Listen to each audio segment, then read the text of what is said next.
For years, a solitary fisherwoman rode the same stretch of quiet coastal waters at dawn. Her routine was predictable, her world small and unchanging. Elena Hartwell had found peace in the rhythmic pull of oars through familiar currents, the salt air filling her lungs, the gentle lap of waves against weathered wood. But one fog-laden morning, the sea surface rippled in an unnatural way. Something massive stirred beneath the grey waters. An entire ship rose upside down from the deep, its barnacle-covered hull gleaming ominously in the pale light. Water cascaded from its overturned deck, like a waterfall in reverse. Elena's weathered hands tightened on her oars. The vessel hadn't merely drifted here, it had returned. The morning ritual logbook on her lap, filled with decades of ordinary entries, would record something extraordinary today. But why did this ghost ship feel familiar? Elena Hartwell had been rising before dawn for 37 years, her body attuned to the rhythm of tides and the subtle shift of seasons along the Maine coast. At 63, her hands bore the permanent stains of salt water and fishing line, her shoulders curved from decades of rowing the same waters her grandmother had once navigated. The cottage perched on Gull's Point like a weathered sentinel, its cedar shingles silvered by countless storms. Inside, the rooms held the accumulated quiet of a woman who had chosen solitude over the complications of community. Books lined every available surface, maritime histories, navigation manuals, and worn paperbacks that spoke to long evenings by a driftwood fire. Her grandmother's compass sat on the kitchen table, its brass surface polished smooth by generations of calloused thumbs. The needle still pointed true north, though the engraved roses had faded to whispers of their former glory. Elena touched it each morning before heading to the water, a ritual as essential as breathing. The rowboat waited at the end of a narrow dock, its blue paint chipped but sound. Elena had built this dock herself, driving pilings deep into the rocky shore with the methodical patience that defined her approach to most things. She preferred the honest labor of her hands to the uncertainty of depending on others. As she settled onto the worn wooden seat, Elena's eyes swept the familiar horizon. Seal Island rose dark against the lightening sky, its lighthouse automated now but still faithful in its nightly vigil. To the west, the town of Millhaven slept beneath a thin blanket of wood smoke, its fishing boats bobbing at their moorings like sleeping seabirds. This stretch of water between the island and the mainland had become her sanctuary. Other fishermen worked the deeper waters beyond the point, chasing the commercial catches that fed families and paid mortgages. Elena fished for different reasons entirely, for the meditation of casting lines, for the solitude that came with fog-wrapped mornings, for the sense that here, at least, time moved according to natural law, rather than human urgency. She had arrived in Millhaven as a young woman, carrying little more than grief and a fierce need to disappear. The locals had watched her with the polite suspicion reserved for outsiders, noting her expensive education, the precise way she spoke, the quality of her few possessions. But Elena had proven herself with steady work and stubborn silence about her past. Eventually, the town had accepted her presence the way it accepted the tides, as something unchangeable and ultimately reliable. The oars cut through water smooth as black glass. Elena's technique had been refined by decades of practice, each stroke economical and sure. She knew every current, every underwater ledge, every seasonal shift in fish behavior. This knowledge had been earned through patient observation rather than inherited tradition, making it perhaps more precious for its deliberate acquisition. Her routine rarely varied. Launch at first light, row to the fishing grounds near Seal Island, work the morning catch, return before the tourist boats began their daily parade. In winter, when the water turned grey and hostile, she still rowed out most days, finding something essential in the confrontation with elemental forces. The compass rested in its small mounting near the bow, though Elena rarely needed its guidance anymore. She navigated by instinct now, reading the water's moods like a familiar face. Yet she always brought it along, a talisman connecting her to the women who had preceded her on these waters, who had faced their own storms with similar determination. Today felt different from the moment she touched the oars. The water held an expectant quality, as if the sea itself were holding its breath. Fog clung to the surface with unusual persistence, creating pockets of visibility that opened and closed like curtains. Elena found herself checking the compass more frequently than usual, seeking reassurance in its steady presence. A seal surfaced nearby, its whiskered face curious and unafraid. Elena had seen generations of seals in these waters, noting their seasons and habits with the attention of a naturalist. But this one watched her with an intensity that seemed almost communicative, as if it were trying to convey some urgent message. The sensation of being observed grew stronger as she rowed toward her usual fishing spot. Elena glanced back at the shore, but the fog had thickened, obscuring even her own dock. The lighthouse beams swept across the water in its endless rotation, offering brief moments of orientation in the grey sameness. She shipped her oars and reached for her tackle box, hands moving with automatic precision. The morning's first cast would tell her what the day held in store. Elena had learned to read omens in the way fish responded to her offerings, in the behavior of seabirds, in the subtle variations of wind and current. But as she prepared her line, something made her pause. The harbour at Millhaven stirred to life as Elena tied off her boat at the main dock. The morning catch had been modest, enough for her needs and a few fish to sell at Murphy's market. She preferred this early hour when the working boats returned and the tourist traffic hadn't yet begun its daily invasion. Tom Brennan emerged from the harbour-master's office, coffee mug steaming in the cool air. At 72, he had presided over these waters for 4 decades, his weathered face a map of every storm that had blown through. He nodded to Elena with the casual respect reserved for those who understood the sea's temperament. "Morning, Elena. How'd the fishing treat you today?" "Fair enough." She lifted her cooler, the weight speaking for itself. "You notice anything odd about the currents this morning?" "Felt different out there." Tom's bushy eyebrows drew together. "Funny you mention it. Had 2 other boats mention the same thing. Could be that storm system brewing south of the banks, pushing water ahead of it." Elena wasn't convinced, but she kept her thoughts to herself. Tom was thorough and experienced, but he thought in practical terms. If the water felt wrong to him, he'd blame weather patterns or tidal shifts. Elena had learned to trust subtler instincts. She walked up Harbour Street toward Murphy's Market, passing the Anchor Cafe where Mary Catherine O'Brien was already preparing for the breakfast crowd. Through the large windows, Elena could see her arranging fresh muffins in the display case with the same methodical care she'd shown for 25 years. The cafe served as Millhaven's unofficial information centre, where fishing reports mixed with local gossip over bottomless cups of coffee. Elena occasionally stopped for soup on cold days, appreciated for her quiet presence but never pressed to join the conversations that swirled around her table. "Elena, dear," Mary Catherine called through the open door, "come try my new blueberry scones, made them with berries from the Morrison farm." Elena paused at the doorway, drawn by genuine warmth and the smell of fresh baking. Inside, 3 fishermen sat at the corner table, their conversation intense and hushed.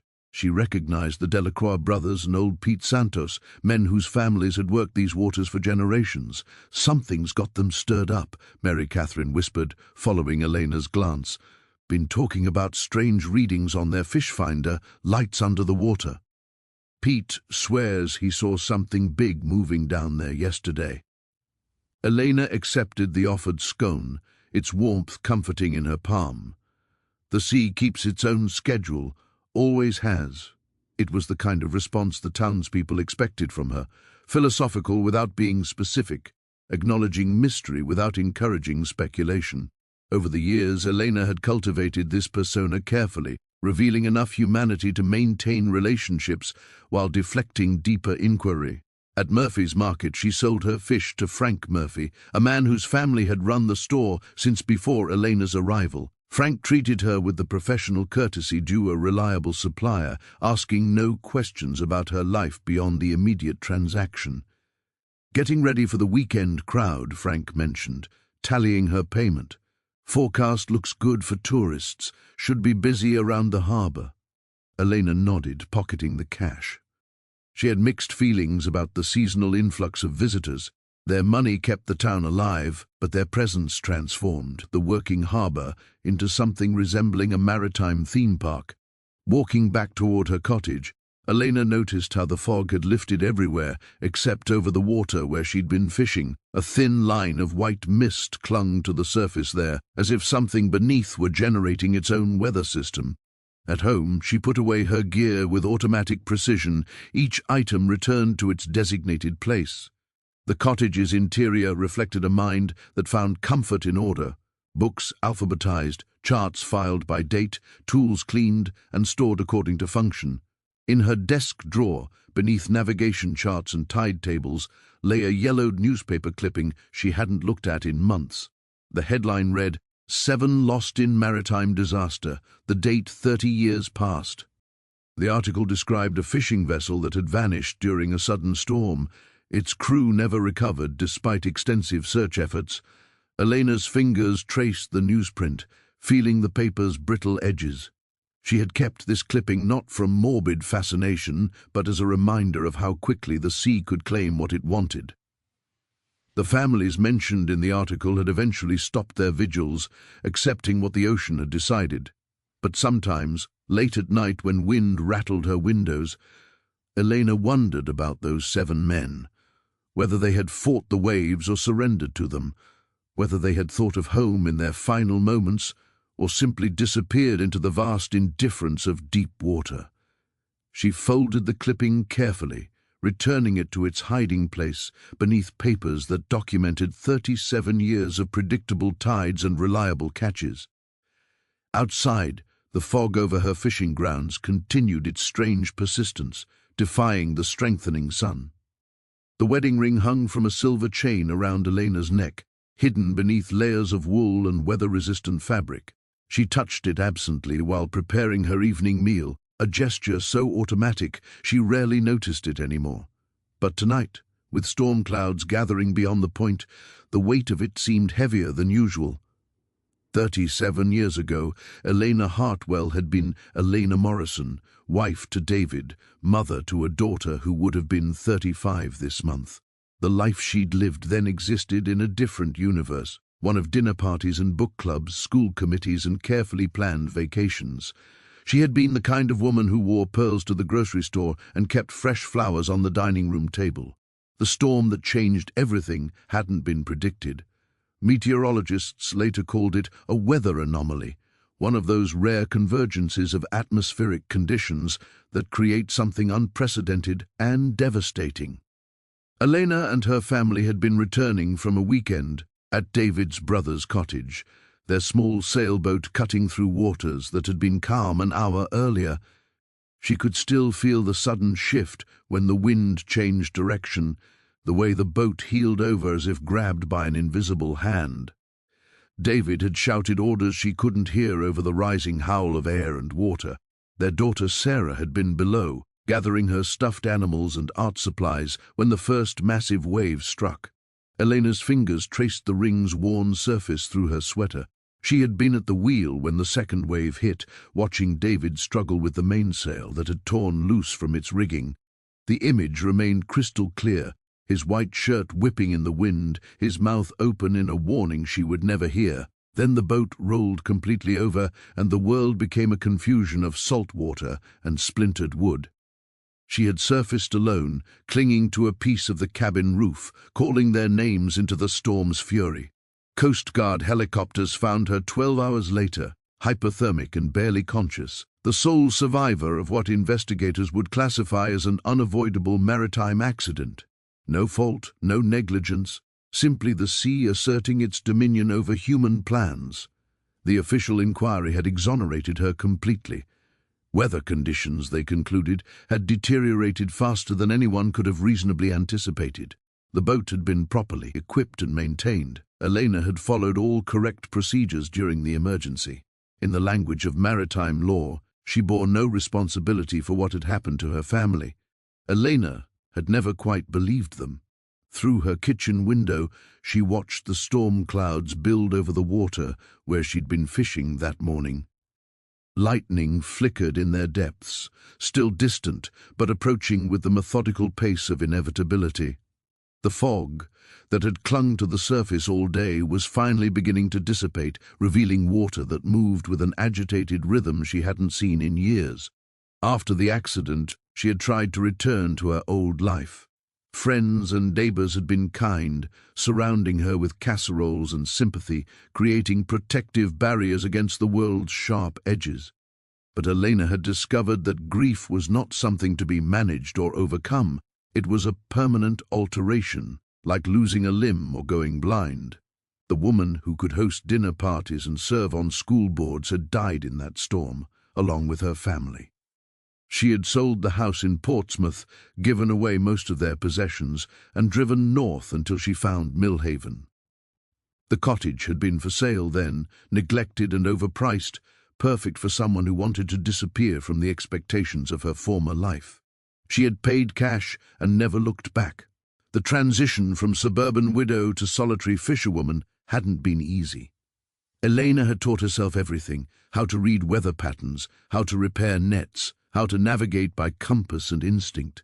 She had chosen this difficult apprenticeship deliberately, believing that if she could master something as unforgiving as commercial fishing, she might eventually forgive herself for surviving when her family had not. The ring had been David's wedding gift to her, inscribed with words from a poem he'd loved, deeper than the sea. Elena wore it now not as a symbol of their marriage, but as a reminder of depths she had survived, of pressures that might have crushed someone less determined to endure. Outside, the first drops of rain spattered against her window.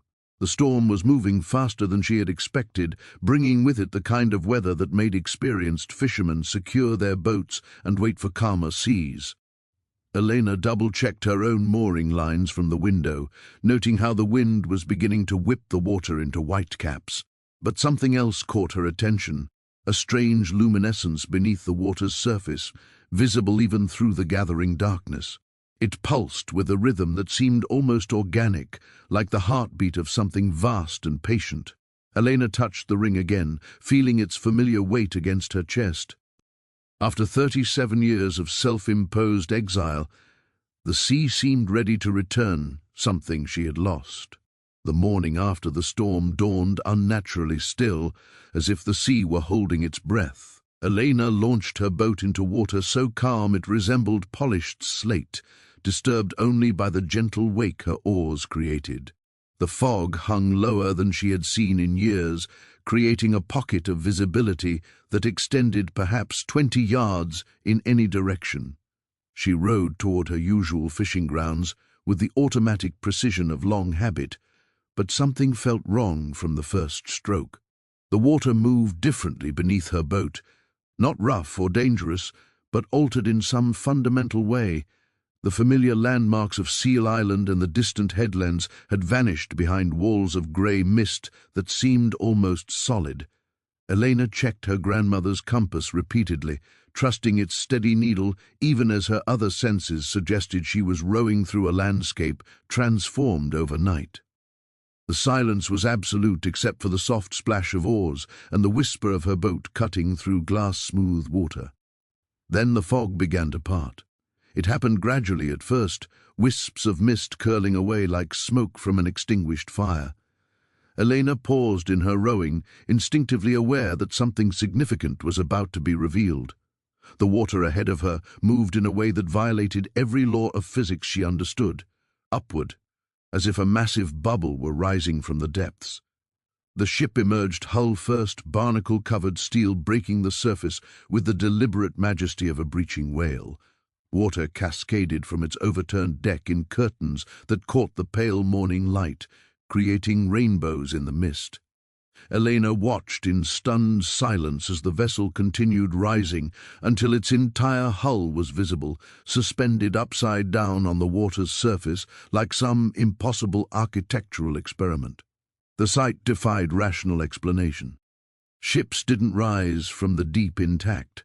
They certainly didn't float inverted, their keels pointing toward a sky they would never touch again. Yet here it was, massive and undeniably real, close enough that Elena could see individual barnacles encrusting its hull and count the rivets in its steel plates. Her first instinct was to row away as fast as her muscles would carry her. Every survival instinct, honed by decades on the water, screamed that this was wrong, dangerous, something to be avoided at all costs. But she found herself frozen, oars trailing in the water, staring at an impossibility that somehow felt familiar. The ship was perhaps 100 feet long, its line suggesting a vessel built for work rather than pleasure. Fishing boat, Elena thought, though of a design she didn't immediately recognize. Rust stains streaked the hull like tears, and great patches of marine growth suggested it had been underwater for decades. The smell reached her then, salt and decay and something else she couldn't identify, something that made her think of museums and things long buried. As her eyes adjusted to the spectacle, details emerged from the ship's inverted silhouette. A ship's bell hung from what had once been the stern but was now the highest point of the vessel. Even from 50 yards away, Elena could see that it was made of bronze and heavily corroded, its surface green with oxidation, but somehow still intact. The bell began to move in a wind that Elena couldn't feel. A single mournful tone drifted across the water, so low and resonant that she felt it in her chest rather than heard it with her ears. The sound seemed to come from everywhere at once, as if the sea itself were mourning. Elena found herself rowing closer despite every rational thought warning her away. The ship's hull loomed larger as she approached, revealing details that made her increasingly uneasy. Rope rigging hung like seaweed from the inverted deck. Broken windows stared blindly at the water that had once been sky. Everything about the vessel suggested sudden catastrophe, lives interrupted mid-motion. The bell tolled again, and this time Elena was close enough to see something that made her blood run cold. Names were carved into the bronze surface, not the ship's name but individual names etched with the desperate precision of someone trying to be remembered. Even through the corrosion, she could make out at least a dozen different hands, different styles of lettering, as if multiple people had added their marks over time. One name at the bottom of the bell was fresher than the others, its letters still sharp despite the marine growth. Elena squinted through the morning haze, trying to make out the inscription that seemed to shimmer with its own faint light. Her own name looked back at her, carved in letters she didn't remember making, in a hand that was unmistakably her own. Elena's oars slipped from nerveless fingers, clattering against the gunwales as her boat drifted closer to the impossible ship. The fog was beginning to close in again, but not before she saw the rope ladder hanging from what had once been the ship's rail, now trailing in the water like an invitation, or a trap.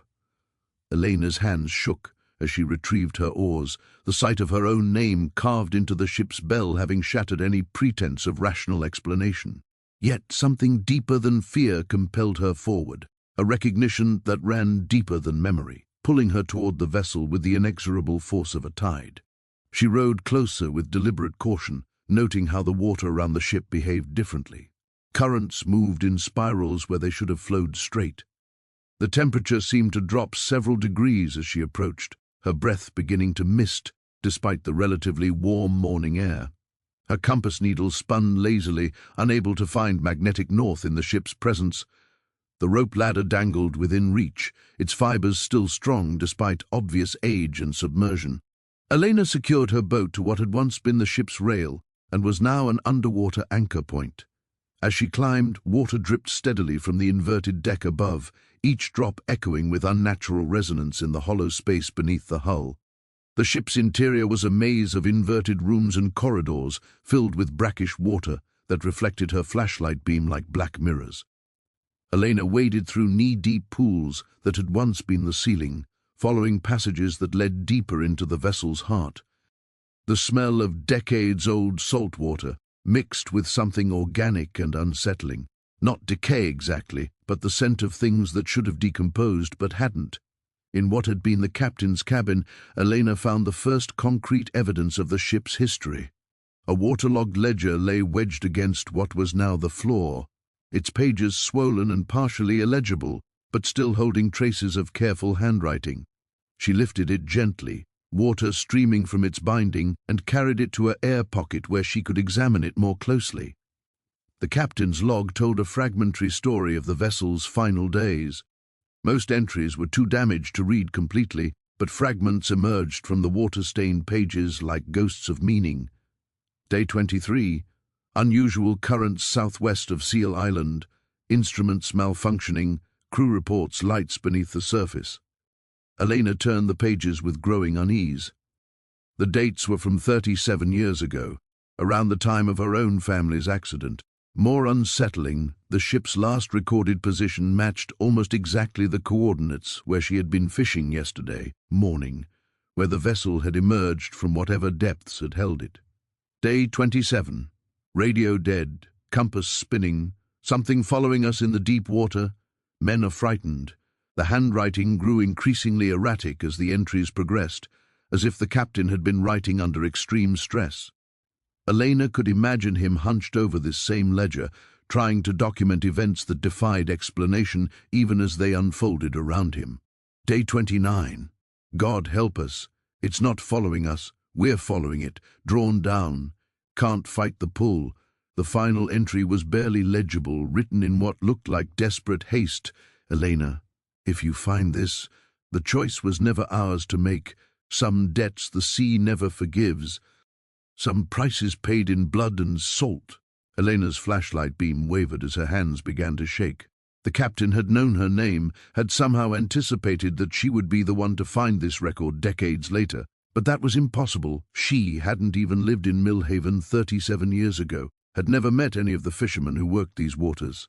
A sound echoed through the ship's hull, a groaning that seemed to come from the water itself rather than the vessel's stressed metal. Elena felt a vibration through her boots, as if something massive were moving in the depths below. The ship began to list slightly, its impossible buoyancy shifting in response to forces she couldn't see or understand. She tucked the waterlogged log inside her jacket and began making her way back toward the entrance. But the path seemed different now. Corridors that had been straight now curved in directions that violated the ship's basic geometry. Pools of water reflected her flashlight beam from angles that shouldn't have been possible, creating an optical maze that challenged her sense of direction. The electromagnetic disturbances grew stronger as she moved through the ship. Her waterproof watch had stopped, its digital display frozen at the moment she had first touched the vessel. The flashlight flickered intermittently, its beam taking on colors that shouldn't have existed in its simple LED array. When Elena finally emerged into daylight, she found that the fog had thickened considerably. Her own boat was barely visible through the grey wall that now surrounded the ship, and the familiar landmarks she used for navigation had vanished completely. Even more disturbing, the water level around the ship seemed to have risen, as if the vessel was slowly sinking back into the depths from which it had emerged. She climbed down the rope ladder with urgent haste, untying her boat just as the ship gave another groaning shudder. The captain's log pressed against her ribs like an accusation, its impossible contents challenging everything she thought she knew about the accident that had claimed her family and the life that had followed. Elena returned to shore with the captain's log hidden beneath her jacket, its waterlogged pages a burden she couldn't yet comprehend. She had intended to slip back to her cottage unnoticed, but the harbour buzzed with unusual activity for such an early hour. 3 unfamiliar vehicles sat in the parking area, a sleek black SUV with Massachusetts plates, a battered pickup truck loaded with diving equipment, and a small sedan that practically screamed rental car. Tom Brennan intercepted her at the dock, his expression tense in a way she hadn't seen since the hurricane of '98. "Elena, thank God, we need to talk." His eyes darted toward the strangers gathering near the harbourmaster's office. "These folks have been here since sunrise, asking questions about unusual activity in your fishing area." The first man approached with the confident stride of someone accustomed to getting what he wanted.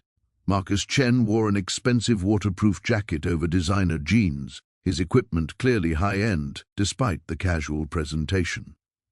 Elena pegged him immediately as the type who viewed the ocean as a business opportunity rather than a living force. "Miss Hartwell, I presume?" Chen extended a manicured hand that Elena chose not to take. "Marcus Chen, Chen Maritime Salvage. I understand you may have encountered something interesting in your fishing grounds this morning." Elena's expression remained carefully neutral. "I fish. That's what fishermen do." Chen's smile never wavered. "Of course, but according to our sonar readings, there's a significant metallic mass in approximately the same coordinates where you were operating yesterday. We're prepared to offer you a finder's fee for any information that might expedite our salvage operation." Before Elena could respond, a woman emerged from the rental sedan with the purposeful energy of an academic on a mission. Dr. Sarah Mitchell looked to be in her 40s, her auburn hair pulled back in a practical ponytail, wearing the kind of durable outdoor clothing that suggested she was more than just a desk researcher. "Mr. Chen, we discussed this," Dr. Mitchell said firmly. "Any salvage operation must wait until we can properly document the site's historical significance." She turned to Elena with the earnest intensity of someone who genuinely cared about her subject. "Dr. Sarah Mitchell, Maritime Archaeology Institute. I specialize in New England shipwrecks, particularly vessels from the late 20th century. Elena felt the captain's log pressing against her ribs like evidence of a crime she hadn't yet committed. "I'm not sure what you folks think you'll find out there." Chen produced a folded document from his jacket pocket with practiced efficiency. The salvage rights paperwork looked official and intimidating, covered in legal terminology and government seals. "This gives Chen Maritime exclusive rights to any recoverable materials within a 5-mile radius of the coordinates in question. We filed the claim yesterday evening based on preliminary sonar data." "How could you file a claim on something you haven't even seen?" Elena asked, though she suspected she already knew the answer. "Anonymous tip came through our maritime recovery hotline," Chen replied smoothly. "Someone reported unusual activity in these waters. We take all such reports seriously, especially when they involve potential salvage opportunities." Dr. Mitchell frowned at this revelation. "Mr. Chen, you didn't mention an anonymous tip in our earlier discussion. If someone else has knowledge of this site, we need to interview them as part of the documentation process." Elena studied the two outsiders, noting the tension between their competing interests. Chen clearly saw dollar signs in whatever lay beneath the waves, while Dr. Mitchell seemed genuinely concerned with historical preservation. Neither appeared to understand what they were actually dealing with.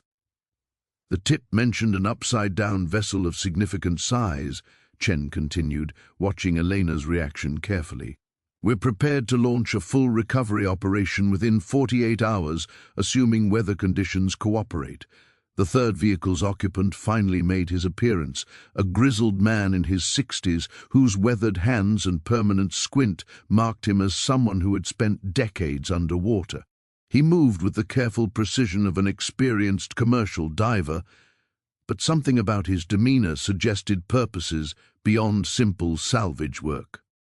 "Vincent Torres," he introduced himself with a slight accent Elena couldn't immediately place. "Independent recovery specialist. Mr. Chen has contracted my services for the technical aspects of this operation." Elena noticed how Torres studied the water beyond the harbor with the calculating gaze of a predator. His equipment appeared military-grade, and the way he wore his dive knife suggested someone comfortable with more than just cutting rope. "Miss Hartwell," Dr. Mitchell said, her tone shifting to something more urgent, "if there truly is a historically significant wreck in these waters, time is of the essence. Salvage operations can destroy archaeological evidence that took decades to preserve underwater. Anything you might have observed could be crucial for proper documentation before Mr. Chen's team begins their work."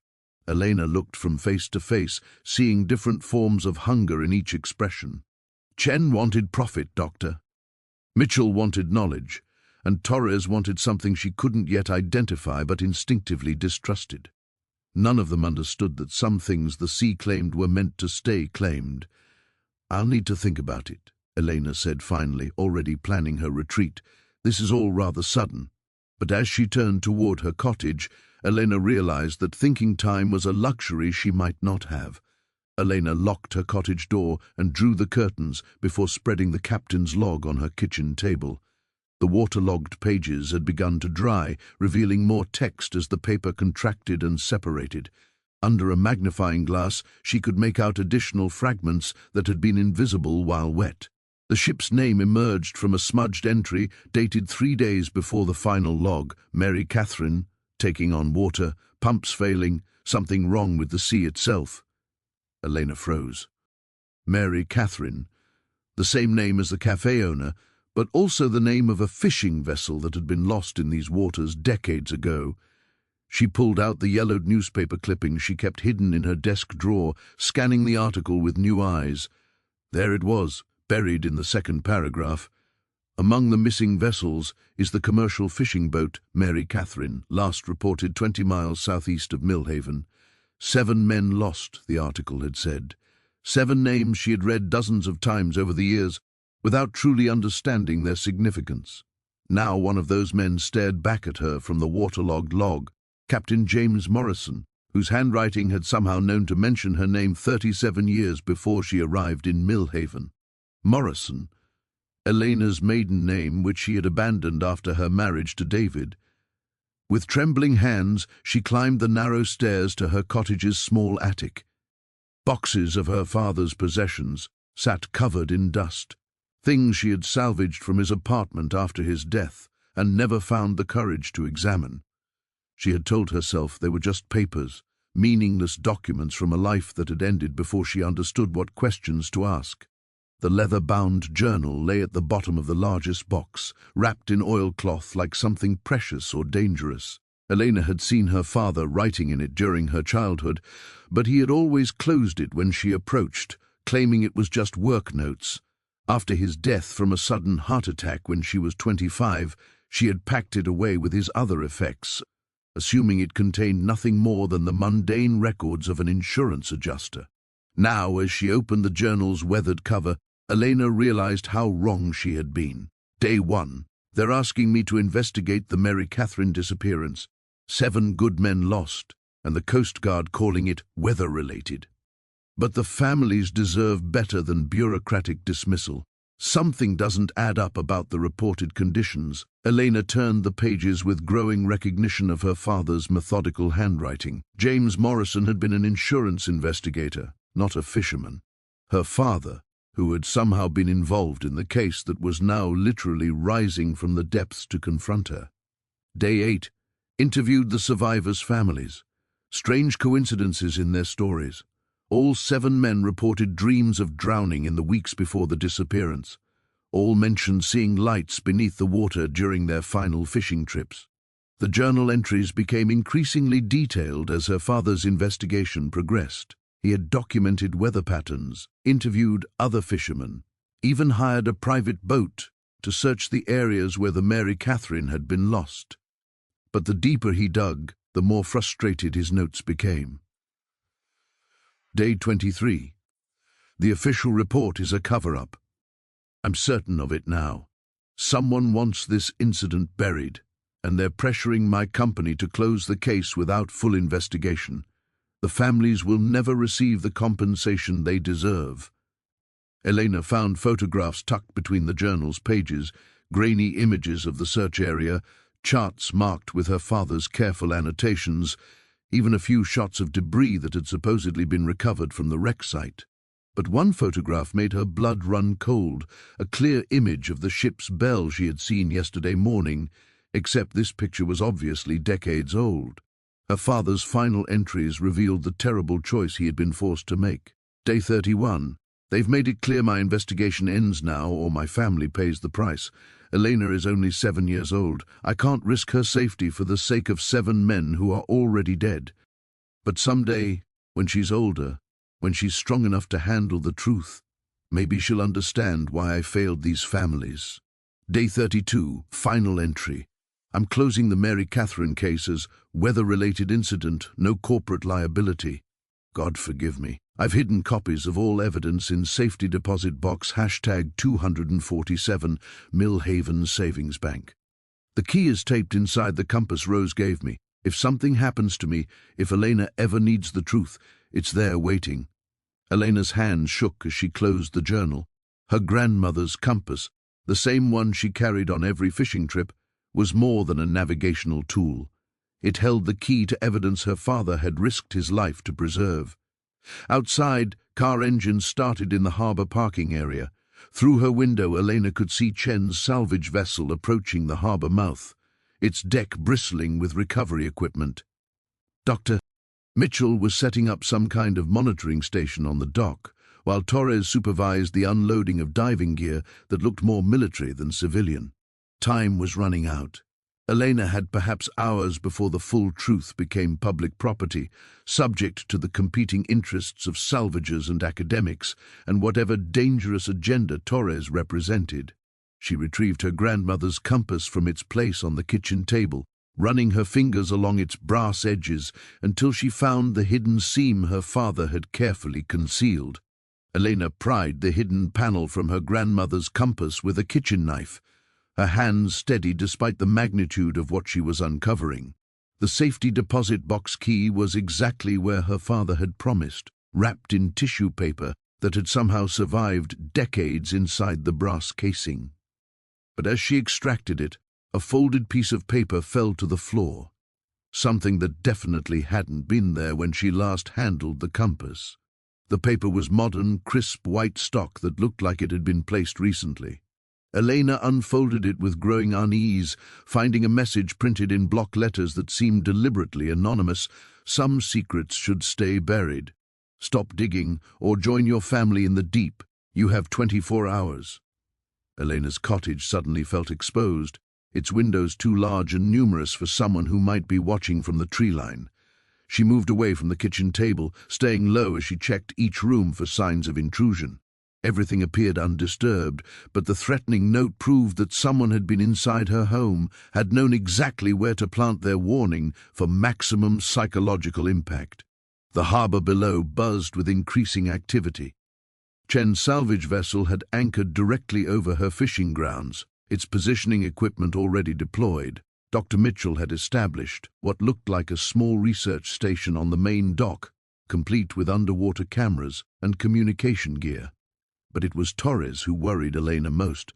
The man seemed to be everywhere at once, appearing and disappearing with the fluid movement of someone conducting surveillance rather than simple salvage preparation. Elena's landline rang, the sound sharp in the cottage's tense silence. She let it go to the answering machine, listening as Tom Brennan's worried voice filled the kitchen. "Elena, it's Tom. These salvage folks are asking a lot of questions about you specifically. Chen wants to know your usual fishing schedule, what you might have seen yesterday morning. I haven't told them anything, but they're persistent. Call me back when you get this." Before the message finished, her phone rang again.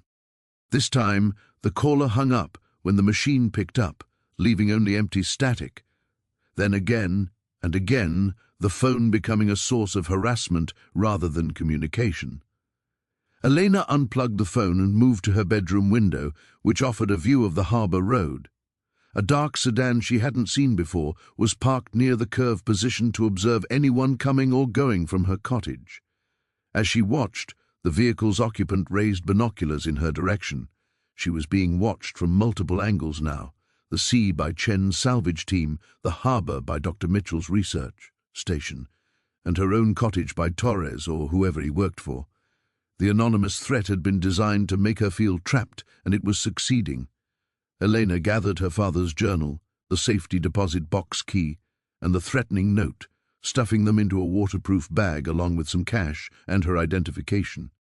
If she was going to retrieve her father's hidden evidence, it had to be now, before the surveillance network tightened further.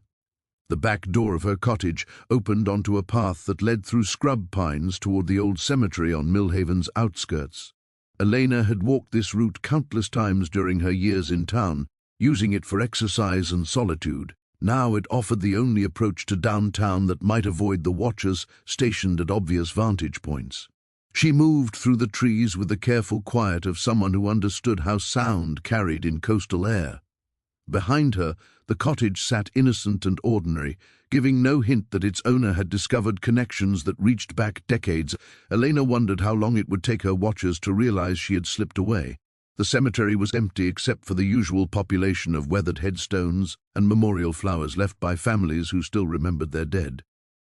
Elena paused near her favorite spot, a stone bench beside the grave of a whaling captain who had died in 1847, his monument carved with anchors and sailing ships. She had often sat here reading, finding comfort in the company of someone else who had made his living from the sea's uncertain bounty. But today, even the peaceful dead couldn't ease her growing sense of being hunted. From her position among the headstones, Elena could see the Millhaven Savings Bank's brick building 3 blocks away. The bank had been a fixture of the town's financial life for over a century, its safety deposit boxes considered as secure as anything available in such a small community. Elena's father had chosen well when he decided to hide his evidence there. But as she prepared to make her way toward the bank, Elena noticed something that made her reconsider her route. Another dark sedan was parked directly across from the bank's entrance, and Torres himself sat on a bench near the building's main entrance, ostensibly reading a newspaper while maintaining clear sightlines of everyone entering or leaving. They weren't just watching her cottage, they were watching every place she might logically go, anticipating her moves with the precision of people who had done this before. Elena retreated deeper into the cemetery, using the larger monuments for cover while she considered her options. The threatening letter had given her 24 hours, but the surveillance suggested they had no intention of waiting that long. Elena waited until nightfall before making her move, using darkness and fog as cover for what might be her only chance to explore the ship thoroughly. She had retrieved her old diving gear from the cottage's basement, equipment she hadn't used since her early years in Millhaven, when she had briefly considered commercial salvage work before choosing the simpler life of fishing. The surveillance team appeared to have relaxed their vigilance with the setting sun, assuming she would wait until morning to make any significant moves. Elena launched her boat from a small cove half a mile from her usual dock, approaching the ship's position from an unexpected angle that kept her below the horizon line of Chen's salvage vessel. The upside-down ship floated exactly where she had left it, though something about its position seemed different. Elena couldn't pinpoint the change until she realized the vessel had rotated slightly, as if responding to currents that didn't exist or following some internal compass that pointed toward destinations she couldn't understand. She anchored her boat and slipped into the water, wearing a wetsuit that felt uncomfortably tight after years of disuse. The ocean temperature was wrong, far colder than it should have been for the season, as if the ship's presence had created its own microclimate of perpetual winter. Elena swam toward the vessel's submerged entrance, following a rope she had secured during her first visit. But as she descended, her hands encountered something unexpected tangled in the line, a piece of equipment that definitely hadn't been there before. An antique diving helmet emerged from the murky water, its brass surface green with corrosion but remarkably intact. The helmet was clearly decades old, its design suggesting the heavy-duty gear used by commercial divers in the mid-20th century. Air hoses and weighted boots were still attached, as if the diver had simply vanished from inside the suit. Elena examined the helmet in the beam of her waterproof flashlight, noting scratches and dents that spoke of hard use in dangerous conditions. But what chilled her was the nameplate riveted to the helmet's crown, J. Morrison, deep-sea recovery specialist. Her father had been a diver. Elena had known he worked maritime insurance cases, but she had never understood that his investigations took him beneath the waves. The helmet suggested he had made his own descent into this ship decades ago, had walked these same inverted corridors in search of truth that someone had been determined to suppress. Elena pulled herself through the ship's entrance, following passages that seemed more labyrinthine than she remembered. The vessel's interior had changed since her first visit. Walls that had been straight now curved impossibly, and rooms opened onto spaces that defied the ship's external dimensions. In what had been the crew's quarters, Elena found evidence that the Mary Catherine hadn't sunk in any conventional sense. Personal belongings remained neatly arranged on what were now the ceiling, clothing still hung in lockers, photographs remained pinned to walls that had become floors. Everything suggested a crew that had been living normal lives one moment and facing incomprehensible catastrophe the next. But it was the galley that revealed the ship's true horror. 7 place settings sat arranged around a table that was now suspended overhead, the dinner plate still holding remnants of a meal interrupted mid-bite. Salt-preserved food clung to utensils that had been lifted toward mouths that would never finish chewing. The scene spoke of instant catastrophe, time frozen at the moment of whatever had claimed the ship. Elena photographed everything with her waterproof camera, documenting evidence that would prove the Mary Catherine hadn't simply been overwhelmed by weather. The crew had been eating dinner when something, some force or entity, had turned their world literally upside down. As she moved deeper into the ship, Elena began to notice changes in her own perceptions. The water around her seemed to grow more viscous, offering resistance that had nothing to do with normal fluid dynamics. Her diving gear's gauges gave readings that fluctuated wildly, as if the basic laws of physics were negotiable within the ship's influence. In the engine room, she discovered the source of the electromagnetic disturbances. The ship's machinery was still running, pistons moving in slow motion through water that should have seized them decades ago. Dials and gauges glowed with phosphorescent light, monitoring pressures and temperatures in a system that had no business functioning. But it was the ship's log room that provided the final piece of the puzzle Elena had been dreading to find. Her father's diving equipment lay scattered across what had once been the floor, his logbook still sealed in a waterproof case. The final entry, written in his familiar handwriting, explained everything. The ship wasn't sunk. It was called. Something in the deep water has been collecting vessels and crews for decades, building some kind of archive of maritime disaster. The Mary Catherine was lured here deliberately, its crew chosen for reasons I'm only beginning to understand. Elena, if you're reading this, then the calling has begun again. The ship rises every 37 years to claim what it's owed. I tried to stop it and failed. Don't make my mistakes. Elena's air supply gauge was dropping faster than it should have been, and the water around her was growing darker despite her powerful lights. Something was moving in the ship's depths, not the crew who had been claimed long ago, but something that had been waiting for her arrival. The same force that had called the Mary Catherine was beginning to call her. Elena surfaced from her dive to find Dr. Mitchell waiting in a small inflatable boat, her expression a mixture of concern and determination. The academic held a waterproof radio that crackled with intercepted transmissions, its antenna extended to catch signals across multiple frequencies. "Ms. Hartwell, we need to talk," Dr. Mitchell said, keeping her voice low despite their distance from the salvage vessel. "I've been monitoring communications all evening.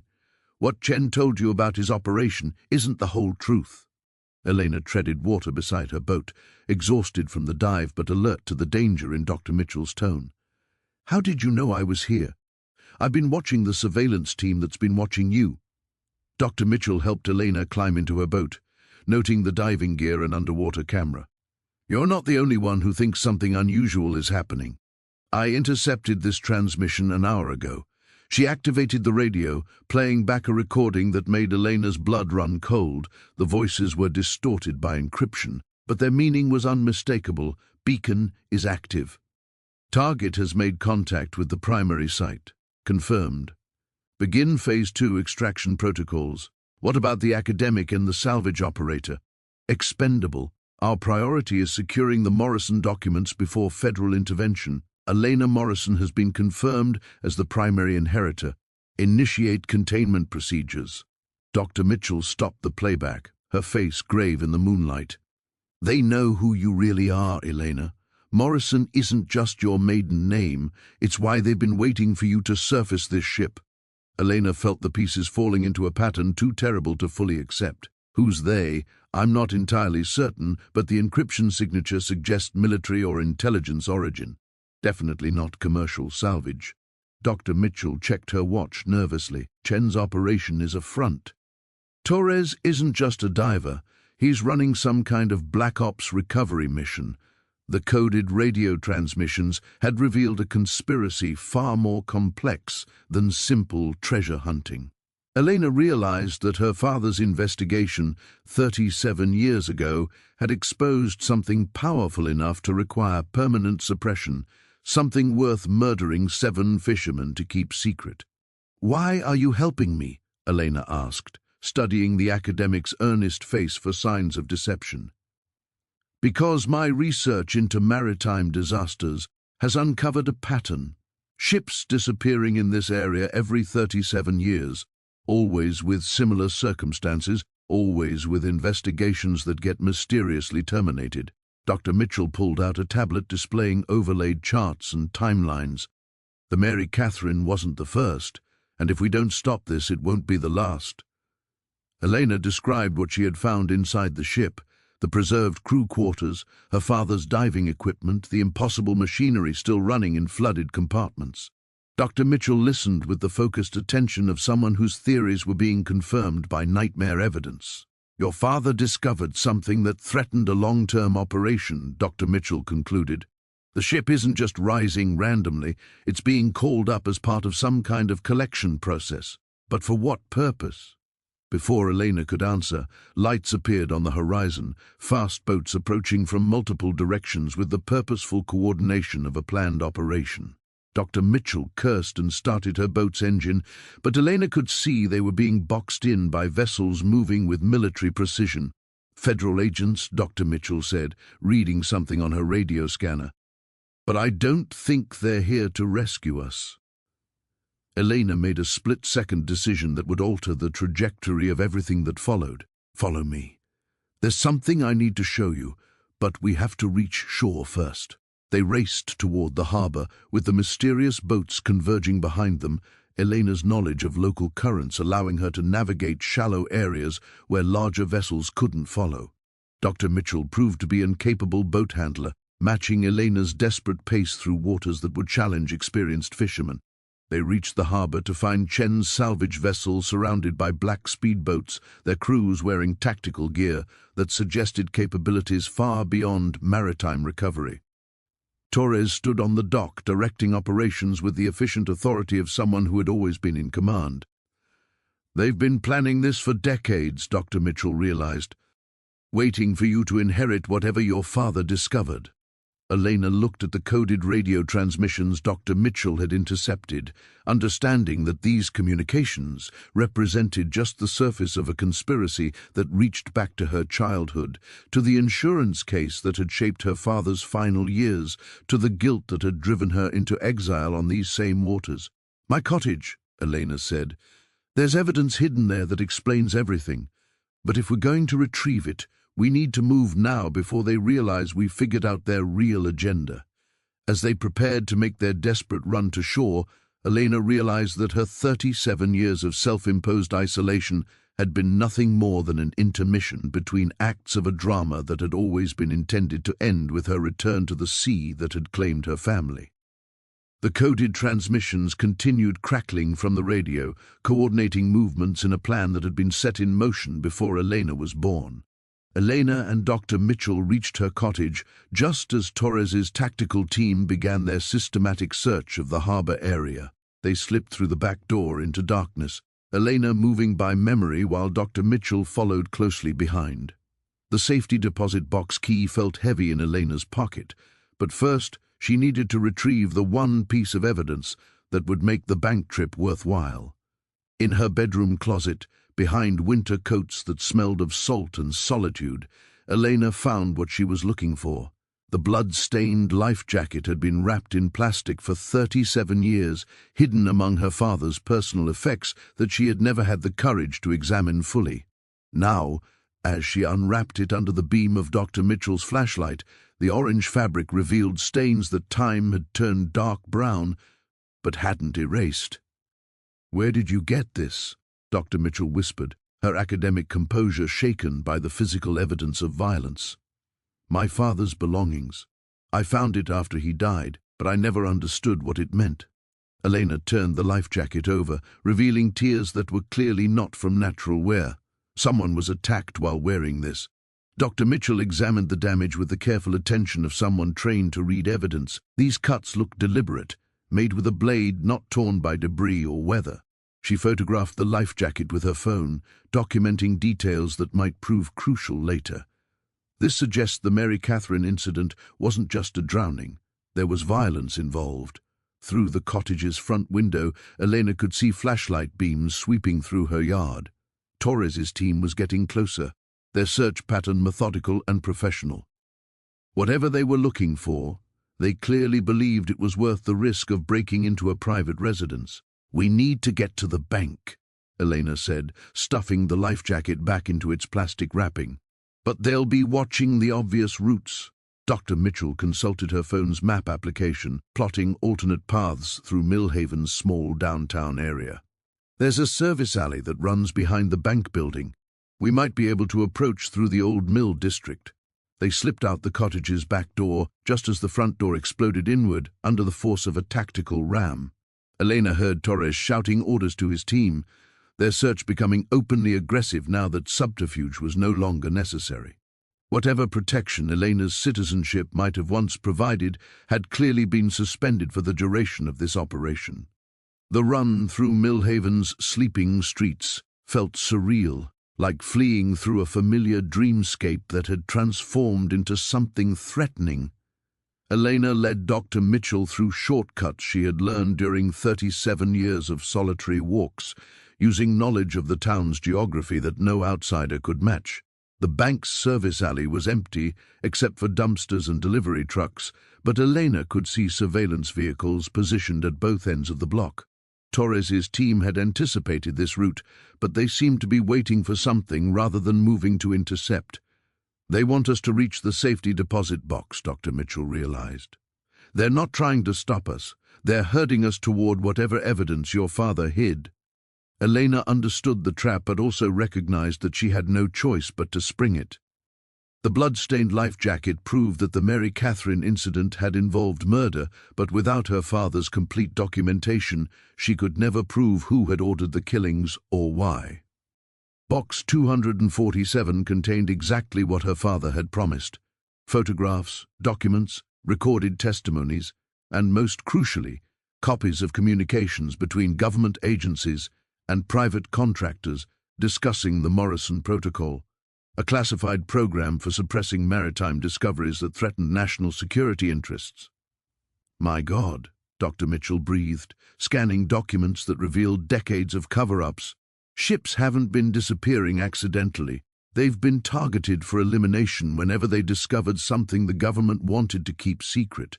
Elena found the most damning evidence in a sealed envelope marked with her name. Inside were photographs of the Mary Catherine's crew taken after their deaths, showing injuries consistent with execution rather than drowning. Her father had documented everything: the staged accident, the disposal of bodies, the systematic destruction of evidence. But it was the final document that revealed the true scope of the conspiracy. A memorandum dated 1 week before her father's death authorized the termination of investigator Morrison due to his unwillingness to maintain operational security. Her father hadn't died of a heart attack. He had been murdered for trying to expose the truth. "Elena," Dr. Mitchell said urgently, "there are vehicles surrounding the bank. We're trapped." Elena gathered the documents, understanding finally why Torres and his team had allowed them to reach this point. They needed her to retrieve the evidence so they could destroy it completely, eliminating the last threat to whatever classified program the Mary Catherine had stumbled upon decades ago. As tactical teams took positions outside the bank's entrances, Elena realized that her inheritance included more than just guilt over her family's accident. She had inherited her father's death sentence, delayed by 37 years but finally coming due. Among her father's documents, Elena discovered a hidden compartment in the safety deposit box that her initial search had missed, a secondary safe within the box itself, sealed with a combination lock that bore her birth date as its code. Inside, photographs and documents revealed a truth so devastating that everything she had believed about her life unraveled in an instant. The first photograph showed her father standing on the deck of the Mary Catherine, not as an investigator but as a crew member. He was younger, perhaps 25, wearing the rough clothing of a working fisherman and smiling at the camera with the easy confidence of someone who belonged on the water. The date stamp showed the picture had been taken 2 days before the ship's reported disappearance. Elena's hands trembled as she examined more photographs. Her father working nets alongside the other 6 crew members, sharing meals in the galley she had explored hours earlier, standing watch on the bridge during what appeared to be a routine fishing operation. These weren't investigation photos. They documented her father's life as one of the 7 men who had supposedly died in the maritime disaster he later pretended to investigate. "This is impossible," Dr. Mitchell whispered, studying the evidence over Elena's shoulder. According to the official records, James Morrison was an insurance investigator who examined the Mary Catherine case. But these photos show him as part of the crew. Elena found the explanation in a handwritten confession sealed in a waterproof envelope. Her father's familiar script revealed a story that reframed every assumption she had made about her family's history. Elena, if you're reading this, then the calling has begun again, and you've inherited the burden I tried to shield you from. I wasn't an insurance investigator when the Mary Catherine disappeared. I was the ship's youngest crew member, and I should have died with the other 6 men when the entity beneath these waters claimed our vessel for its collection. But something went wrong with the calling process. As the ship was pulled into the deep, I was thrown clear, found floating unconscious by a Coast Guard cutter that wasn't supposed to exist in that area. The rescue was classified, my survival classified, my entire identity rebuilt to serve a purpose I wouldn't understand for years. The government needed someone who had witnessed the entity's collection process but survived to tell about it. They needed an agent who could monitor these waters, watch for signs of the next calling, and ensure that when the ship rose again, the right person would be there to complete what I had failed to finish. Elena's vision blurred as she read the next paragraph. Understanding finally why her life had followed the path it had, "You were never meant to be born, Elena. The survival that gave me life should have ended on the Mary Catherine's deck. But when I fell in love with your mother, when you came into existence, the entity's plan had to adapt. You became the true inheritor, not of my guilt, but of my obligation. Every 37 years, the ship rises to claim what it's owed. 7 souls were taken in 1987, but only 6 were delivered to the entity below. I was the debt that remained unpaid. Now you must choose, take my place as the 7th soul, completing the collection and ending the cycle, or find another way to satisfy the entity's demand." Photographs spilled from the envelope, images of the underwater entity her father had glimpsed during the ship's descent. The creature defied description, existing in dimensions that human vision couldn't fully process. It appeared as shifting geometry and living darkness, tentacles that might have been thoughts given physical form, eyes that reflected not light, but the accumulated weight of every soul it had claimed over centuries. But the most disturbing discovery was a birth certificate, not Elena's, but that of a daughter born to one of the Mary Catherine's crew members. The child had been born 3 months after the ship's disappearance, to a woman who claimed her husband had visited her in dreams, warning her that their daughter would someday be called to complete his unfinished business. Elena's birth date matched exactly. Her mother, who had died when Elena was 7, had never told her the truth about her father's identity. The man she had known as James Morrison, insurance investigator, was actually Robert Chen, one of the lost fishermen whose bodies had never been recovered. The entity hadn't just claimed ships, it had been orchestrating bloodlines, ensuring that each generation would produce someone capable of completing transactions that spanned decades. Elena wasn't just connected to the Mary Catherine, she was the culmination of a supernatural contract that predated her existence. Dr. Mitchell studied the hidden safe contents with growing horror. "Elena, this suggests the entity has been planning your involvement since before you were born. The ship didn't rise randomly, it rose because you're finally old enough to fulfill whatever role it intended for you." Outside the bank, tactical teams continued their patient vigil, but Elena now understood they weren't just government agents. They were guardians of a system that had been operating for generations, ensuring that when the entity called in its debts, the right people would be available to pay them. Elena touched the wedding ring at her throat, realizing that even her marriage to David, their daughter's birth, the accident that had claimed her family, all it might have been orchestrated by forces that operated on timescales, measured in decades rather than years. The entity below hadn't been collecting ships randomly. It had been farming human bloodlines, cultivating specific genetic and psychological traits that would produce the perfect candidates for its collection. At the bottom of the hidden safe lay a nautical chart that Elena initially mistook for a standard navigation map of the coastal waters around Millhaven. But as she unfolded it under Dr. Mitchell's flashlight, hidden markings began to emerge, notations in her father's careful hand, drawn in ink that only became visible when exposed to certain angles of light. The chart showed the Mary Catherine's intended route on its final voyage, but the course plotted bore no resemblance to any fishing pattern Elena had ever seen. Instead of following the traditional grounds where commercial boats worked the cod and mackerel runs, the ship had been heading toward coordinates that lay far from any known fishing areas. "Look at these depth readings," Dr. Mitchell whispered, tracing the route with her finger. "Your father marked underwater trenches that aren't on any official charts, and these symbols, they look like some kind of waypoint system." Elena studied the cryptic markings her father had added to the standard nautical information. Triangles marked specific locations along the intended route, each accompanied by dates that went back decades. Numbers in the margins suggested cargo weights and measurements that made no sense for a fishing vessel, but it was the final destination that made Elena's blood run cold. The route terminated at coordinates that matched exactly the location where the ship had risen yesterday morning, not where it had been found after the disaster, but where it had been deliberately summoned. Her father's annotations revealed the truth about the Mary Catherine's final mission. The ship hadn't been fishing at all. It had been carrying human cargo, 7 people who had volunteered to serve as payment for something the entity below had provided to the government decades earlier. Elena remembered the night her father died with sudden clarity. She had been 25, visiting his small apartment to help him organize papers before a move he never completed.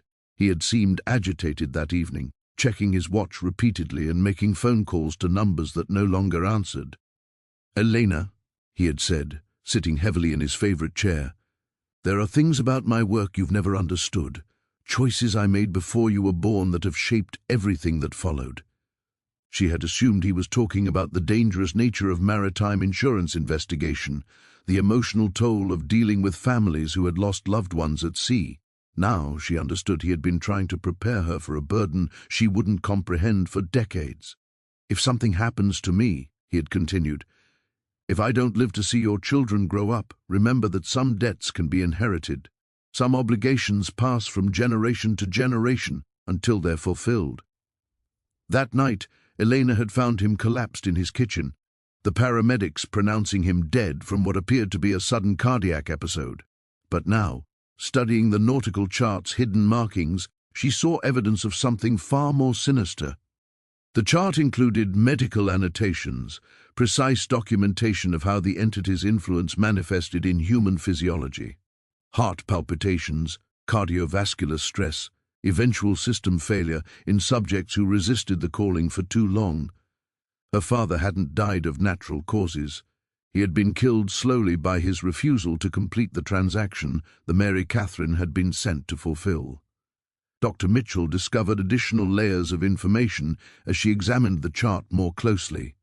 "Elena, these coordinates correspond to reports of missing vessels going back to the 1800s. Your father documented a pattern of disappearances that spans more than a century. The chart revealed that the entity below wasn't a recent phenomenon, but an ancient presence that had been trading with human institutions for generations. Ships, crews, even entire families had been offered as payment for services Elena couldn't begin to understand. Technology transfers, resource location, perhaps even weather manipulation that benefited coastal communities. But the most disturbing revelation was the cargo manifest her father had attached to the chart. The Mary Catherine's final voyage had been carrying more than just 7 crew members. Hidden in the ship's hold had been artifacts, documents, and specimens that suggested the entity's relationship with humanity was far older and more complex than anyone had imagined. "Look at this," Dr. Mitchell said, pointing to a notation that made Elena's hands shake. "Your father wrote final payment due 2024 this year. He knew exactly when the ship would rise again." Elena realized that her entire life had been structured around this moment. Her father's death, her move to Millhaven, even her daily fishing routine that had positioned her perfectly to witness the ship's emergence. All of it had been planned with the precision of someone who understood exactly how the entity operated. The nautical chart wasn't just a historical record, it was an instruction manual for completing a transaction that had been negotiated before she was born. Her father had mapped not just the Mary Catherine's route, but Elena's destiny. Outside the bank, Torres's tactical team was beginning to move with increased urgency. Elena folded the chart carefully, understanding that the coordinates and annotations it contained were probably the key to ending the supernatural debt that had claimed her father's life and now threatened her own. But first, she had to understand exactly what the entity expected her to deliver and why the government was so desperate to ensure the transaction was completed on schedule. Elena found the letter sealed in a separate envelope, marked with instructions written in her father's hand, to be opened only when the calling begins. The paper inside was newer than the other documents, suggesting he had written it shortly before his death, when he finally understood that his time was running out and Elena would have to face the truth alone. "My dearest Elena," the letter began, "if you are reading this, then 37 years have passed since the Mary Catherine incident, and the entity below has begun the next collection cycle. I had hoped to spare you this burden by finding another way to satisfy the debt, but some obligations transcend individual choice. When I was pulled from the water that night in 1987, I wasn't rescued, I was recruited. The government team that found me knew exactly what they were looking for, a survivor who had glimpsed the entity's realm and lived to remember it. They needed someone who could serve as a bridge between human understanding and forces that operate beyond our normal reality. But the entity's bargain came with terms I didn't fully comprehend at the time. It had traded knowledge and resources to human institutions for over a century, always demanding payment in the form of specific individuals, people whose bloodlines carried genetic markers that made them valuable to its collection. I was supposed to die on the Mary Catherine, Elena. My survival created a debt that couldn't be ignored indefinitely. The entity allowed me to live long enough to produce an heir who could complete what I had failed to fulfill. You weren't just my daughter, you were collateral for a transaction I couldn't pay." Elena's hands trembled as she read her father's confession, understanding finally why her life had been shaped by forces beyond her control. Dr. Mitchell read over her shoulder, her academic composure shaken by the revelation that Elena's existence had been part of a supernatural contract. "The accident that claimed your family wasn't random," the letter continued.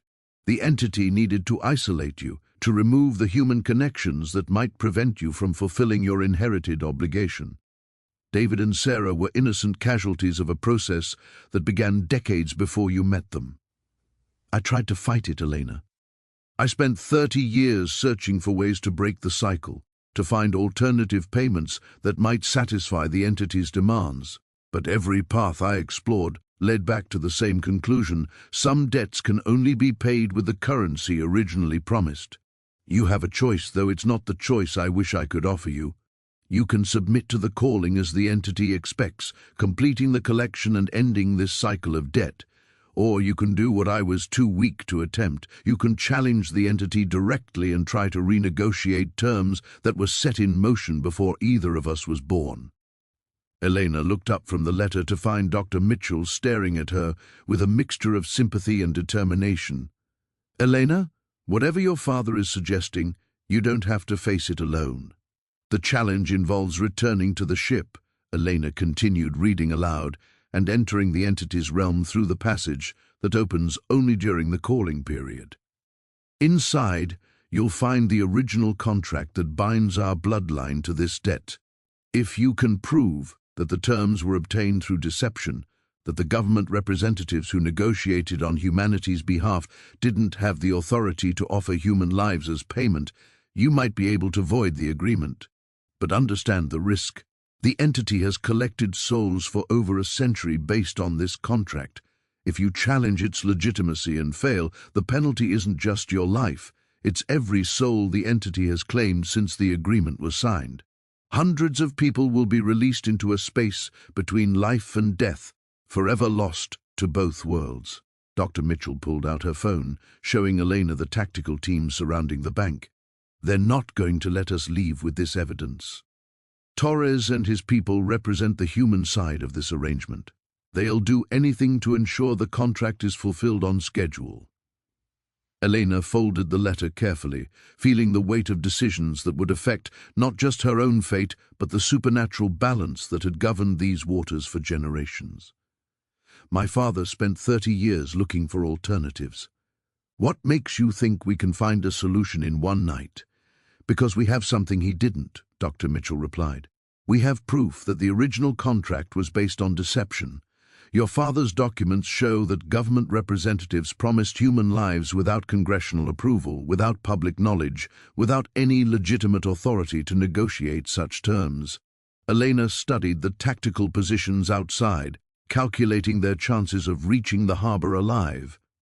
The letter had given her the choice her father never had, but exercising that choice would require surviving long enough to reach the ship and enter the entity's realm. If we're going to do this, Elena said, we need to reach my boat without Torres realizing what we're planning. She gathered the documents that would either free her from her inherited debt or doom hundreds of souls to eternal limbo. Either way, the waiting was finally over. Elena and Dr. Mitchell escaped the bank through a service tunnel that connected to the old mill's basement, emerging near the harbor as storm clouds gathered with unnatural speed across the dawn sky. At the harbormaster's office, a storm warning flag snapped in the rising wind, 2 red squares over a black square, the maritime signal for hurricane-force conditions. But Tom Brennan hadn't raised that flag. Elena could see him through his office window, slumped over his desk in a position that suggested he was either unconscious or worse. The storm warning had been posted by someone else, part of a coordinated effort to clear civilian vessels from the water before the final confrontation began. Look at the weather radar, Dr. Mitchell said, checking her phone's marine forecast. This storm system appeared in the last hour. It's not following any normal meteorological pattern. Elena studied the unnatural wall of clouds approaching from the northeast, moving against prevailing winds and gathering intensity far too quickly for any normal weather system. The storm was being generated by the same forces that had raised the ship, part of the entity's preparation for completing its long-delayed collection. Chen's salvage vessel had repositioned itself directly over the coordinates where the Mary Catherine floated, its deck bristling with equipment that Elena now recognized as far more sophisticated than simple recovery gear. Underwater cables snaked from the ship toward the harbor, connecting to generators and communication arrays that had appeared overnight. Torres supervised the installation of what appeared to be containment devices around the harbor's perimeter, metallic pylons that hummed with electrical current and emitted readings on handheld scanners. Elena realized they were building some kind of cage, designed to prevent anything from escaping once the entity's collection process began. They're not just facilitating the calling, Dr. Mitchell observed, studying the tactical preparations, they're trying to control it. Elena checked her watch, 6:47 a.m. According to her father's research, the entity's collection window opened at dawn and closed with the setting sun. She had perhaps 12 hours to reach the ship, enter the entity's realm, and either submit to the calling or challenge the century-old contract that bound her bloodline to this debt. But first, she needed to warn the people of Millhaven about what was coming. Elena made her way to the Anchor Cafe, where Mary Catherine O'Brien was preparing for what she believed would be another normal morning of serving breakfast to fishermen and early tourists. The cafe's radio played weather updates that bore no resemblance to the supernatural storm gathering offshore. "Mary Catherine," Elena said, entering through the kitchen door, "you need to evacuate the town. Get everyone inland, at least 10 miles from the water." The older woman looked up from her coffee preparation, noting Elena's urgency but struggling to process the warning. "Elena, dear, what's wrong? You look like you've seen a ghost." "Something worse than ghosts," Elena replied, helping Mary Catherine understand the magnitude of what was approaching. "The storm that's coming isn't natural. People who stay near the water won't survive what happens next." Elena's reputation in the community gave her words weight that might have been dismissed coming from an outsider. Mary Catherine had known her for 37 years, had watched her weather every crisis with steady determination. If Elena Hartwell was telling people to flee, the danger was real. Within minutes, Mary Catherine was on her phone, activating the informal network that connected Millhaven's year-round residents. Elena heard fragments of hurried conversations. Warnings passed from neighbor to neighbor, evacuation plans coordinated with the efficiency of a community that understood how quickly coastal weather could turn deadly. But not everyone was willing to leave. Frank Murphy emerged from his market carrying a shotgun, his expression grim but determined. "Elena, whatever's happening out there involves more than weather. Those government folks have been asking questions about you specifically, and now they're setting up some kind of military operation in our harbor." Elena realized that some of Millhaven's residents had chosen to stay and fight rather than flee, forming an impromptu resistance against forces they didn't understand but recognized as threats to their community. The storm warning flag wasn't just a weather advisory, it had become a signal of defiance. Dr. Mitchell rejoined Elena outside the cafe, carrying a waterproof bag loaded with emergency supplies.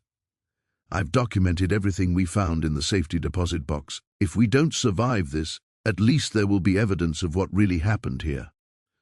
Elena looked back at the town where she had spent 37 years in self-imposed exile, watching neighbors and friends prepare for a battle they couldn't possibly comprehend. The storm warning flag continued snapping in the rising wind, its red and black squares a stark reminder that some warnings came too late to prevent disaster.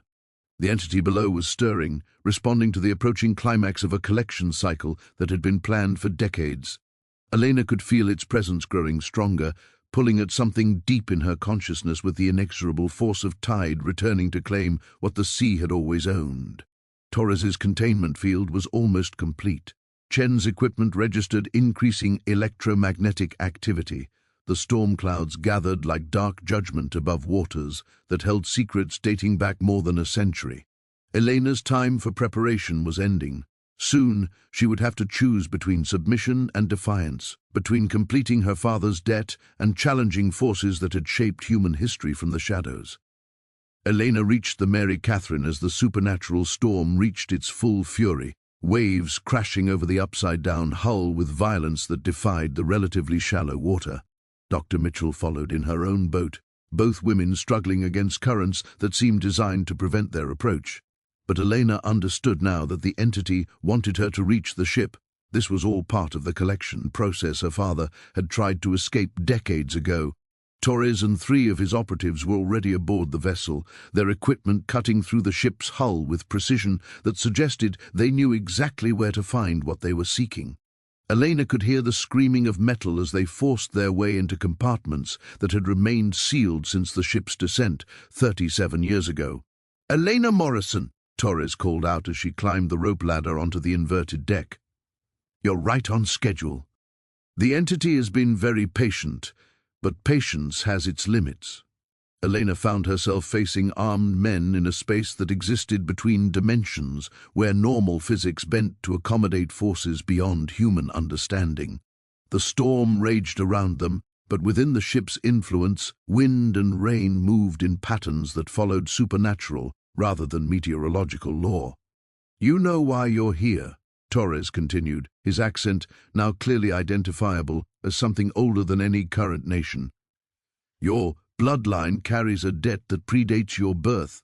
Payment is due, and the entity below grows restless." Dr. Mitchell emerged from her own climb up the ship's side, carrying the waterproof bag containing all the evidence they had gathered. Elena realized that her academic ally had known more about this confrontation than she had revealed. Her presence here wasn't accidental. "The manifest, Torres," Dr. Mitchell said, producing a document from her bag that Elena had never seen before. Show her the ship's original cargo manifest so she understands exactly what she's being asked to die for. Torres's expression shifted from confidence to something approaching concern. Dr. Mitchell, that document was classified for good reason. Some knowledge serves no constructive purpose. But Elena was already reaching for the manifest, understanding that this piece of evidence would complete the picture her father had died trying to reveal. The document was written in multiple languages, bearing official seals from governments and organizations she didn't recognize. The cargo list made no mention of fish or maritime equipment. Instead, it documented human cargo, 127 refugees from a conflict that had never appeared in any history book Elena had studied. Men, women, and children fleeing something so terrible that they had agreed to be transported by a vessel that would take them far from any conventional destination.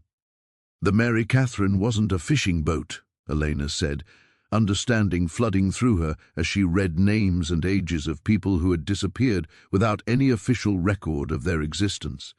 It was carrying refugees, people who needed to vanish completely. Dr. Mitchell nodded grimly. Political dissidents, war criminals, witnesses to events that powerful people needed forgotten. The entity below offered the perfect disposal service. Souls taken cleanly, no bodies to discover, no evidence to implicate the governments that wanted these people eliminated.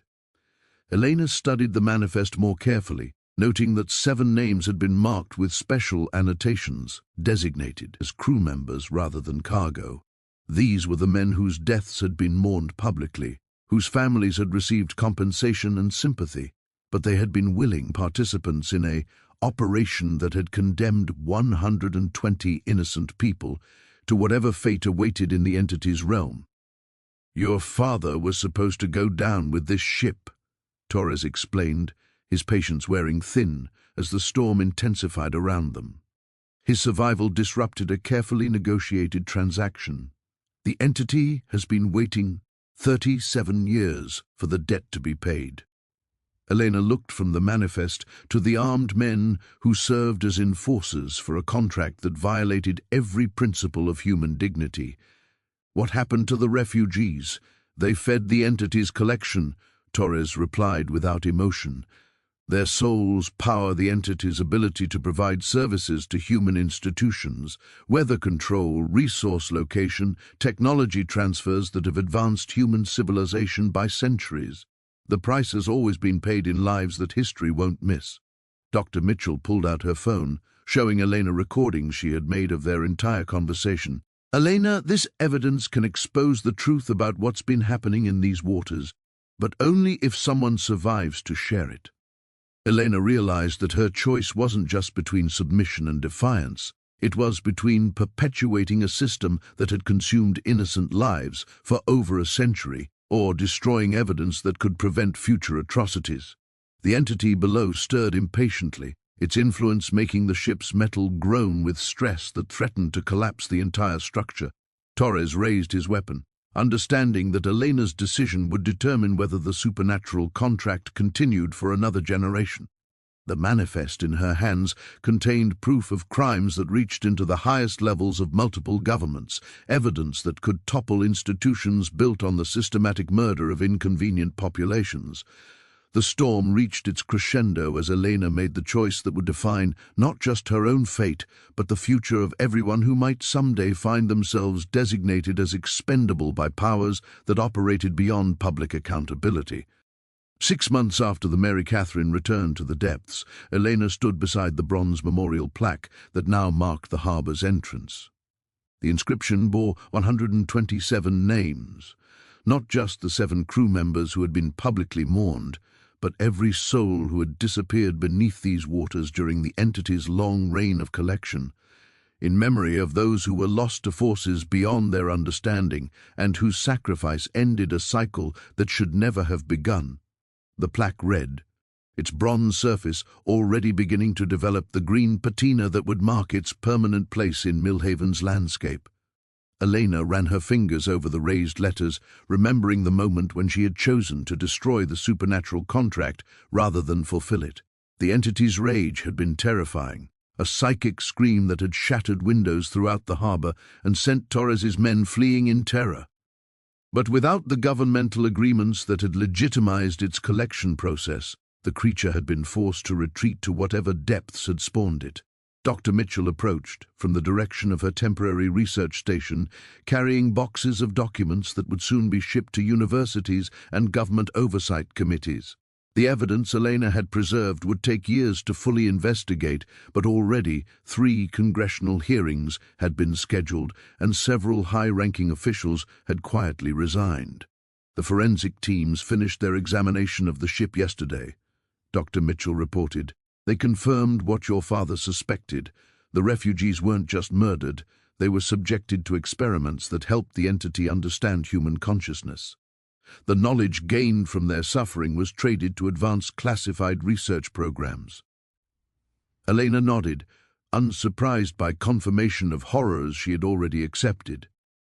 The choice to expose the truth had freed the trapped souls, but had also revealed depths of institutional cruelty that would haunt her understanding of human nature forever. Tom Brennan emerged from the harbormaster's office, fully recovered from the sedatives Torres's team had administered to keep him unconscious during the final confrontation. At 73, he had agreed to train Elena as his replacement, recognizing that someone who understood the supernatural history of these waters should oversee their future. Coast Guards finishing their sweep, Tom announced. No sign of any unusual activity. Looks like whatever was down there is gone for good.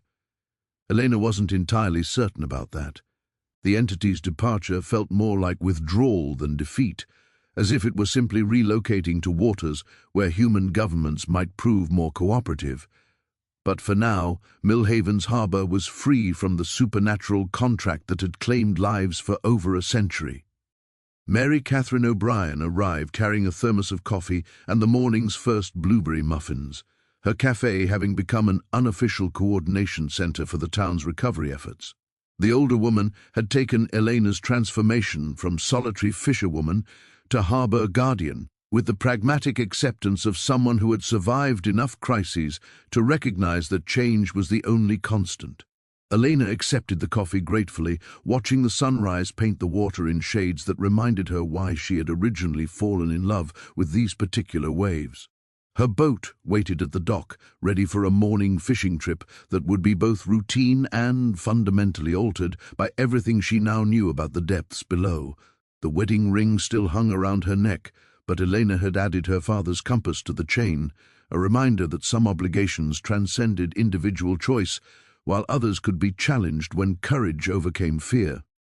She rowed toward waters that held different secrets now, carrying the weight of 127 remembered names and the knowledge that truth, however terrible, was preferable to the comfortable lies that had enabled decades of systematic murder. The sea accepted her presence as it always had, but Elena now understood that acceptance came with responsibilities that extended far beyond the simple act of fishing. She was the keeper of memories that others would prefer forgotten, guardian of waters that had been cleansed but not purified. As her oars cut through the familiar currents, Elena realized she was finally rowing towards something rather than away from it, toward a future where the dead could rest and the living could trust that the sea's depths held only natural mysteries.